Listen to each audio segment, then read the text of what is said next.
அரிசி பருப்பு சாதம் கொங்கு நாட்டு ஸ்டைலுங்க இது. அரிசி பருப்பு ஊற வச்சுக்குங்க. இது ஒரு 10 நிமிஷம் நல்லா ஊறட்டுங்க. ஒரு குக்கரில் எண்ணெயை ஊற்றி காஞ்ச உடனே பூண்டு, நறுக்கின வெங்காயம், கருவேப்பிலை எல்லாம் சேர்த்து தாளிங்க.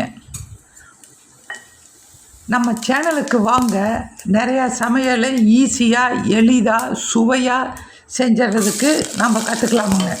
சேனலுக்கு வாங்க, சப்ஸ்கிரைப் செய்யுங்க. இது நல்லா வணங்கின உடனே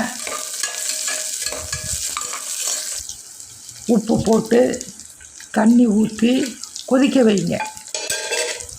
கொதிக்கிற நேரத்தில் மல்லித்தழையை சேர்த்துங்க. நல்லா கொதிக்கும்போது ஊற வச்ச அரிசியை கொண்டாந்து சேர்த்து மூடியை போட்டு வேக வைத்து எடுத்துடலாம். எடுத்ததுக்கப்புறம் 2 ஸ்பூன் நெய் விட்டு அந்த சாதத்தை ஒரு கலரிட்டோம்னா கொங்கு நாட்டு ஸ்டைலில் அரிசி பருப்பு சாதம் சுவையாக ரெடி ஆகிடும். சாப்பிட்லாம். இதுக்கு சைட் டிஷ்ஷாக உருளைக்கிழங்கு மிளகு வறுவல் நம்ம சேனலில் அடுத்து வருதுங்க. நீங்கள் சப்ஸ்கிரைப் செய்யுங்க, ஷேர் பண்ணுங்கள், லைக் பண்ணுங்கள்.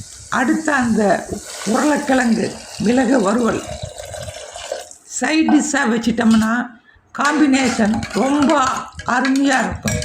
நீங்கள் நான்வெஜ்ஜாக இருந்ததுன்னா மிளகு மட்டன் கறி இதுவும் அடுத்தது நம்ம சேனலுக்கு வரும். ரொம்ப அருமையாக இருக்கும். ஈஸியாக செய்யலாம். அவசரத்துக்கு இந்த சாதம் ஈஸியாக செஞ்சு முடிச்சுக்கலாம். மீறி போனால் அந்த குக்கர் ஆவி வரக்கூடிய நேரம்தான் அதிகபட்சம் அரை மணி நேரம் தாங்க. ரொம்ப அருமையான ஒரு சமையல் வச்சுக்கலாம். உருளைக்கிழங்கு லேட் ஆகுனா அப்பளம், வத்தல் அல்லது கடையில் 2 வடையை வாங்கிட்டா கூட அருமையாக போயிடுங்க. எங்கேயாவது வெளியூர் போயிட்டு வந்த உடனே ஈஸியாக அடுப்பில் வச்சு போட்டு வெந்த உடனே சாப்பிட்டுக்கலாமுங்க. ரொம்ப ஈஸியான முறை தாங்க. நம்ம சேனலுக்கு வாங்க, சப்ஸ்கிரைப் பண்ணுங்கள், ஷேர் பண்ணுங்கள், கமெண்ட் பண்ணுங்கள் சாப்பிட்டு பார்த்து. நன்றி, வணக்கங்க.